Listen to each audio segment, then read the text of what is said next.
ស្ត្រីម្នាក់នោះបាននាំសត្វកណ្ដុរមួយមកដាក់ក្នុងផ្ទះវីឡារបស់ខ្លួនដែលមានតម្លៃរាប់សិបលានសត្វកណ្ដុររាប់មិនអស់បានចូលមកស៊ីគ្រឿងសង្ហារឹមទាំងអស់ក្នុងផ្ទះរហូតដល់នៅដដែល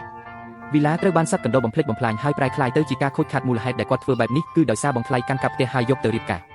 ថែមទាំងដេញនាងចេញពីផ្ទះទៀតនាងទ្រាំលេងបានក៏សម្រេចចិត្តឲ្យក្រុមរុះរើមកវាកំទេចវីឡានេះចោលចំថ្ងៃការរបស់ប្អូនថ្លៃតែម្ដង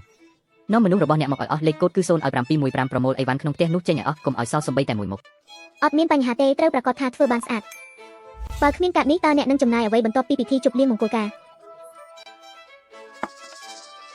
អ្នកនៅផ្ទះខ្ញុំ3ឆ្នាំហើយញ៉ាំអាហារនិងស្លៀកសម្លៀកបំពាក់របស់ខ្ញុំមិនបានទិញអ្វីនៅផ្ទះខ្ញុំទេវាដល់ពេលដែលអ្នកត្រូវត្រឡប់ទៅកន្លែងដែលអ្នកជាកម្មសិទ្ធិហេមីងទី2ឯងអង្គុយក្នុងឡាននៅពីមុខខ្ញុំត្រូវហើយថ្ងៃនេះពិធីមង្គលការកាយរបស់យើងត្រូវតែធ្វើ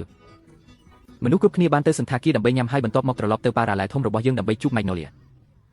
ខ្ញុំពិតជាសំណាងណាស់ដែលកូនបរិសម្នាក់ពៅរបស់ខ្ញុំមានការសន្យាដូចនេះខ្ញុំសោកស្ដាយណាស់ដែលជិះរថភ្លើងយឺតតើអ្នកណាប្រាប់យើងថាគ្រួសារឆេនរបស់យើងមានសាច់ញាតិច្រើនណាស់សប្តាហ៍ថ្ងៃនេះមនុស្សមួយចំនួនគ្រាន់តែអាចរកវិធីដើម្បីជិះតាក់ស៊ីទៅសន្តាគារវាមិនងាយស្រួលទេក្នុងការបង់ថ្លៃប្រចាំខែហើយឡើងឡានក្រុងដោយគ្មានម្ដាយ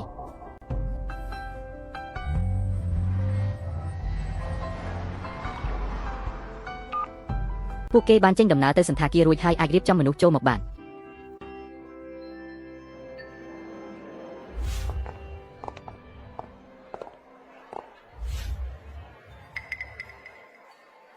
សមាជិកគ្រួសារខ្ញុំសូមណែនាំអ្នកថានេះគឺជាប្តីរបស់ខ្ញុំដែលបន្ទាប់ពីរៀបការបាន3ឆ្នាំមិនអាចសំបីតែមានផ្ទះសម្បែងហើយនៅតែប្រកាន់ខ្ជាប់ប្តីរបស់ខ្ញុំប្អូនថ្លៃស្រីនៃផ្ទះល្វែងបងប្រុសចេញពីទីនេះ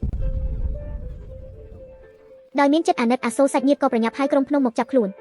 បងស្រីក្មេកថ្ងៃនេះជាថ្ងៃធំរបស់ខ្ញុំនឹងកាយអត់ខ្មាស់ទេពេលឃើញភ្នែកភ្លឺរបស់អ្នកលេងអ៊ីនធឺណិតអ្នកគិតច្រើនពេកហើយខ្ញុំគ្រាន់តែស្ងើចសរសើរទេសភាពពេលមនុស្សទន្ទឹងរង់ចាំកន្លែងខ្ពស់បំផុតអ្នកទាអាក្រក់មានមាត់រឹងនេះជាខ្សែដៃត្បូងធ្នមរត7ខ្ទង់ដែលម្ដាយក្មេកខ្ញុំប្រគល់ឲ្យខ្ញុំច្រណែនវាចូលយើងបន្តបង្កើតបញ្ហាភាពច្របូកច្របល់កាន់តែខ្លាំងមុខខ្ញុំកាន់តែឈឺចាប់មើលប្អូនប្រុសរបស់ខ្ញុំខេបានឈ្នះសាកលវិទ្យាល័យកណ្ដាលទីក្រុងតាំងពីក្មេងជាមួយនឹងការទូទាត់ពេញលេញពិធីជប់លៀងថ្ងៃនេះនៅសន្តាគារលំដាប់កាយ5នៅជាន់ផ្ទះល្វែងក៏ត្រូវបានកំណត់ពេលផងដែរចាំមើលថាតើបងបរិសម្នាក់និងបងថ្លៃរបស់ខ្ញុំរៀបការយ៉ាងណាក្រោយរៀបការបាន3ឆ្នាំមិនត្រឹមតែមិនបានសម្រេចអ្វីនោះទេពួកគេក៏មិនមានលទ្ធភាពទិញផ្ទះផ្ទាល់ខ្លួនផងដែរប្រសិនបើវាមិនមែនជាការសប្បុរសរបស់បងប្រុសរបស់ខ្ញុំខេដែលបានអនុញ្ញាតឲ្យពួកគេរស់នៅក្នុងផ្ទះល្វែងរយៈពេល3ឆ្នាំខ្ញុំខ្លាចពួកគេរស់នៅតាមដងផ្លូវយូរមកហើយមិននិយាយត្រូវលោកម្ចាស់មើលថាបងសន្យាប៉ុណ្ណាអ្នកទាំងពីរនឹងត្រូវពឹងផ្អែកលើខេនាពេលអនាគតចុះការគ្រប់គ្រងវិញម៉ាក់ថ្ងៃនេះគឺជាថ្ងៃរីករាយរបស់ KK សូមជប់និយាយពាក្យពី3ម៉ាត់ហឹមបងប្រុសមិនក៏និយាយតិចទៅបងស្រីក្មេកប្រសិនបើវានឹងជារឿងមិនចាប់អារម្មណ៍ពេកក្នុងការត្រឡប់ទៅរស់នៅដោយគ្មានអ៊ីនខ្មាស់យ៉ាវយូឡែនសិនមែនមិនគ្រាន់តែរំតាមខ្លឹមសារបេះដូងរបស់អ្នកហើយដឹកនាំអ្នកនិយមលេងអ៊ីនធឺណិតនៅក្នុងបន្ទប់ផ្សាយបន្តផ្ទាល់ដើម្បីនិយាយកុហករបស់អ្នកប្រសិនបើអ្នកផ្លុំវាខ្លាំងហើយដួលអ្នកនឹងដឹងថាអ្វីទៅដែលហៅថាជំងឺបាក់ឆ្អឹងនិងបាក់ឆ្អឹងដូច្នេះវាអាចដោះស្រាយបានបងប្រុសយ៉េងក៏មានពាក្យរីករាយនៅលើជញ្ជាំងវាមើលទៅដូចជាបន្ទប់អាពាហ៍ពិពាហ៍ដែលយើងទើបតែរៀបការនៅថ្ងៃនេះតើវាជាគំនិតល្អទេក្នុងការជំរះវាចេញសម្រាប់អ្នកដទៃជប់និយាយឥតប្រយោជន៍ម្ចាស់បានឲ្យវាថ្លៃគ្រឿងសង្ហារឹមល្មមនឹងទិញប្រាក់ខែអ្នកបាន3ខែម្ចាស់បានខ្ចប់ខ្សែអាត់ទាំងអស់ហើយបាត់អស់សូមផ្លាស់ទីឲ្យបានលឿនហើយសម្អាតបន្ទប់គេងមេបន្ទប់គេងទី2និងបន្ទប់ទឹកម្ដងមួយខែបន្តិចម្ដងមាត់មិនអត់ទោសឲ្យអ្នកដទៃដូច្នេះគុំសរសេរវាក្នុងចិត្តចូលចាក់ចេញដោយស្ងាត់ស្ងៀមបន្ទាប់ពីការដុតពេលក្រោយហេតុអ្វីទៅភាពសប្បាយរីករាយទើបតែចាប់ផ្ដើមខ្ញុំមានរូបរាងច្រើនពេកបងប្អូននិងញាតិមិត្តជាទីរាប់អានខ្ញុំឆេនខេសូមថ្លែងអំណរគុណយ៉ាងជ្រាលជ្រៅចំពោះអ្នកទាំងអស់គ្នាដែលបានមកគាំទ្រខ្ញុំនៅថ្ងៃនេះបន្ទាប់ពីពិធីជប់លៀងបានបញ្ចប់គ្មាននរណាម្នាក់គួរចាក់ចេញទេក្នុងនាមជាម្ចាស់ផ្ទះខ្ញុំនឹងកាយទៅផ្ទះផឹកតែបន្តការសប្បាយយើងមានទំនាក់ទំនងល្អខ្ញុំបានលើយូរមកហើយថាជាអូខេបានទិញផ្ទះមួយដែលមានទេសភាពទន្លេជួរទី1ថ្ងៃនេះវាជាការបើកភ្នែកសម្រាប់យើងវាជារឿងធម្មជាតិសម្រាប់យើងដែលកាត់បើកផ្ទះនេះគ្រាន់តែការតុបតែងដ៏ឆ្លាតវៃនៃផ្ទះទាំងមូលចំណាយអស់ជាច្រើនលានគ្រឿងសង្ហារឹមខាងក្នុងត្រូវបាននាំចូលទាំងអស់រួមទាំងសាឡុងធំផងដែរអង្គុយលើវាប្រៀបដូចជាលេខទៅក្នុងពកអូម៉ាន់មែនអ្នកកំពុងរៀបការជាមួយនាងមាសកុំភ្លេចយើងនាពេលអនាគតមានន័យថាចាប់ពីពេលនេះទៅយើងទាំងអស់គ្នានឹងត្រូវពឹងលើមែននឹងខេយោដើម្បីគ្រប់គ្រងយើងហើយយើងនឹងមិនភ្លេចអ្នកឡើយបុគ្គលនេះត្រូវពឹងលើសមត្ថភាពចិញ្ចឹមជីវិតគាត់គ្មានលទ្ធភាពទិញផ្ទះទេហើយក្រោយរៀបការគាត់ត្រូវរស់នៅនឹងហូបចុកក្នុងផ្ទះរៀបការរបស់បងប្រុសគាត់នោះជាអ្នកដែលនឹងគាស់ឆ្អឹងក្នុងមែនទេម៉ាក់ចិត្តដល់មកហើយអ្នកទាំងអស់គ្នាបានញ៉ាំហើយមិនបិទមាត់បងយូវាមិនមែនជាវេនរបស់អ្នកក្នុងការរំខានទេគ្រាន់តែប្រញាប់ឡើងហើយបងប្រាក់មិនថាសុបិនរបស់អ្នកអស្ចារ្យប៉ុណ្ណានោះទេវានឹងក្លាយទៅជាសោកនាដកម្មនៅពេលដែលវាធ្លាក់ដល់ដី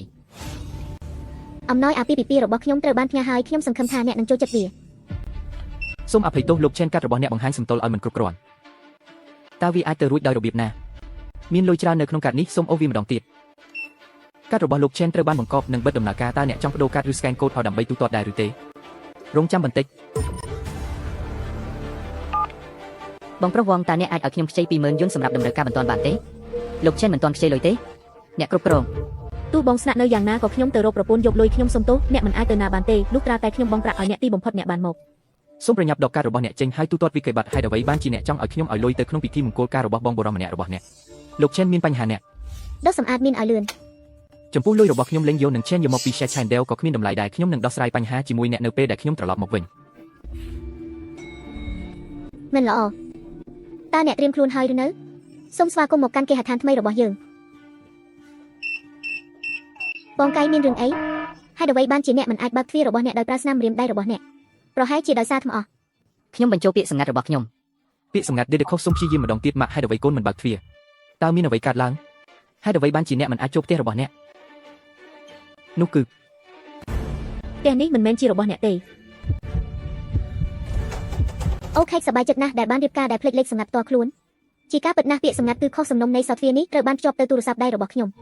ដរាបណាខ្ញុំបដូរលេខសម្ងាត់នៅលើទូរស័ព្ទរបស់ខ្ញុំវានឹងមិនអីទេឆេនខេញ៉ាំអីជាមួយញាតិញោមមើល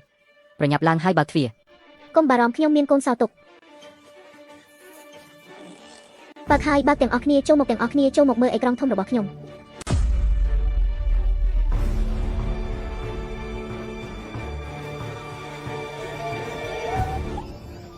ំអ្នកមិនអាចចាក់ចេញបានទេ តើការបុកអ្នករចនានៅជាន់របស់ខ្ញុំនៅណា អព្រះឲ្យធ្វើម្ដេចឲ្យខ្ញុំរស់យ៉ាងនេះ នេះជាទស្សនវិជ្ជាឡានក្រុងធំដែលចោលទាំងអស់របស់គាត់ទៅបាត់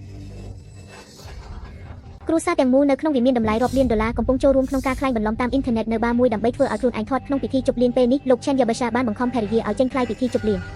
នៅពេលនោះខ្ញុំមានអារម្មណ៍ថាមានអ្វីមួយខុសផ្ទះនេះមិនមែនជាកម្មសិទ្ធិរបស់ពួកគេតតែសោះពេលនោះអ្នកលេងអ៊ីនធឺណិតនៅក្នុងបន្ទប់ផ្សាយផ្ទាល់បានជាអ្នកពីបត់លួចបន្លំអ៊ីនធឺណិតអ្នកខ្លះក៏និយាយដែរ ប្រាប់ខ្ញុំគ្រួសាររបស់អ្នកកំពុងកាន់កាប់ផ្ទះអ្នកអតីតើនេះជាបន្ទប់អាពាហ៍ពិពាហ៍របស់អ្នកទេលីយូ ផ្លូវទៅ វាត្រូវតែជាអ្នកដែលបានធ្វើវាខ្ញុំបានបណ្ដេញអ្នកចេញនៅពេលដែលខ្ញុំរៀបការដើម្បីកុំឲ្យអ្នករស់នៅទីនោះទៅទៀតដូច្នេះអ្នកបានខឹងសម្បានឹងមានចេតនាស្វែងរកអ្នករើផ្ទះ មកស្អប់ខ្ញុំ អត់អីទេអ្នកកាន់ទុកវិញឆៃខ្ញុំនឹងប្រាប់អ្នកពីមូលហេតុដែលអ្នកយល់ព្រមចាក់ចេញហើយអ្នកយល់ព្រមដោយរីករាយវាប្រែថាអ្នកទើបតែបង្កើតវាឡើង បើដឹងថាត្រូវដោះស្រាយយ៉ាងម៉េចក៏ទិញវាមកវិញឲ្យខ្ញុំភ្លាមបើមិនដូច្នេះទេខ្ញុំនឹងសុំកូនបរិសម្នាក់លេងលេះឡយូយូតើអ្នកឈួតនឹងការលេងលេះទេនៅព្រឹកស្អែកម៉ោង 9 នៅមុខការិយាល័យកិច្ចការស៊ីវិល អ្នកណាមិនមកនឹងខ្លាចជាចៅប្រុសរបស់ខ្ញុំឆេនយូអ្នកពិតជាគិតថាខ្ញុំយកចិត្តទុកដាក់ចំពោះអ្នកនិងអ្នកក្នុងអាពាហ៍ពិពាហ៍ដ៏រអាក់រអួននេះកុំគិតថាអ្នកអាចគេចចេញពីការទទួលខុសត្រូវដោយយល់ព្រមលេងលេះដោយសារអ្នកបន្តថានេះជាផ្ទះតម្លៃរាប់លានទិញដោយឆេនខេពេញលេងខ្ញុំចង់ទិញវា សូមប្រាប់ខ្ញុំពីរបៀបដែលមនុស្សក្រៅផ្ទះដោយគ្មានកូនសោអាចឲ្យមនុស្សចូលផ្ទះទេ KK សូមប្រាប់ខ្ញុំអ្វីមួយតើរឿងនេះអាចកើតឡើងដោយរបៀបណាក្នុងផ្ទះនេះ វាមិនអីទេខ្ញុំគិតថាអ្វីដែលអ្នកលេងអ៊ីនធឺណិតនិយាយគឺត្រឹមត្រូវប្រសិនបើអ្នកមិនដឹងពាក្យសម្ងាត់ផ្ទះផ្ទាល់ខ្លួនរបស់អ្នកទេអ្នកត្រូវតែប្រាប់ផ្ទះរបស់អ្នកផ្សេងដើម្បីធ្វើពុតជានៅទីនេះមានអីកើតឡើងម៉ាក់សូមស្ដាប់ខ្ញុំគាត់ធ្លាប់ស្នាក់នៅទីនេះពីមុនមកគាត់ត្រូវតែទុកអ្វីមួយនៅពីក្រោយ គាត់បានបោកបញ្ឆោតយើងដោយចេតនាមុនពេលរៀបការវាត្រូវតែជាមែនមិនគាត់មិនហ៊ានចេញទៅជួបគ្រួសារយើងទេអត់អីទេមិនអីទេ តើអ្នកនិយាយអ្វីនៅពេលដែលមានសម្លេងខ្លាំងបែបនេះនេះគឺជាសហគមន៍លំដាប់ខ្ពស់ដែលមានសន្តិសុខយ៉ាងតឹងរ៉ឹងប្រសិនបើអ្នកពិនិត្យមើលការឃ្លាំមើលអ្នកនឹងដឹងថាមានអ្វីកើតឡើងបាត់វាជាចោល ប្រសិនបើអ្នកទៅអចលនទ្រព្យដើម្បីពិនិត្យមើលប្រព័ន្ធឃ្លាំមើលវានឹងច្បាស់មីងនិយាយត្រូវទៅពិនិត្យប្រព័ន្ធឃ្លាំមើលលេងយកកុំគិតថាអ្នកមិនទទួលស្គាល់វាគ្រាន់តែរងចាំចេញវីដេអូតាមដានទ្រព្យសម្បត្តិហើយឲ្យខ្ញុំមើលពីរបៀបដែលអ្នកអាចធ្វើការដោះសារទៅក្រុមហ៊ុនគ្រប់គ្រងអចលនទ្រព្យ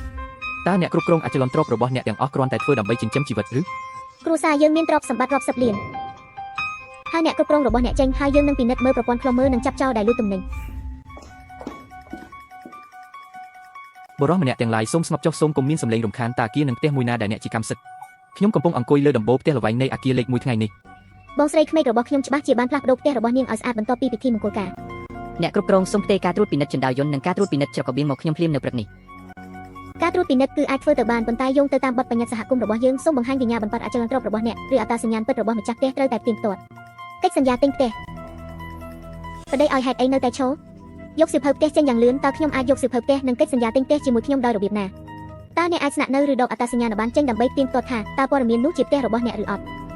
បញ្ញាបន្ទាត់ទៅគឺរហ័ស តើក្រុមហ៊ុនគ្រប់គ្រងអចលនទ្រព្យរបស់អ្នកមានចេតនាបង្កការលំបាកដល់មនុស្សដែរឬទេហេតុអ្វីបានជាអ្នករុញថយក្រោយវាមិនមែនគ្រាន់តែដើម្បីទទួលបានវិញ្ញាបនបត្រទេវាជាផ្ទះនេះ ប្រហែលជាវាមិនមែនជារបស់អ្នកទេសូមអភ័យទោសយើងមិនអាចបញ្ជាក់ថាអ្នកមានសិទ្ធិប្រើប្រាស់ផ្ទះដោយគ្មានភស្តុតាងនៃបណ្ណកម្មសិទ្ធិទេហើយអ្នកក៏មិនមាន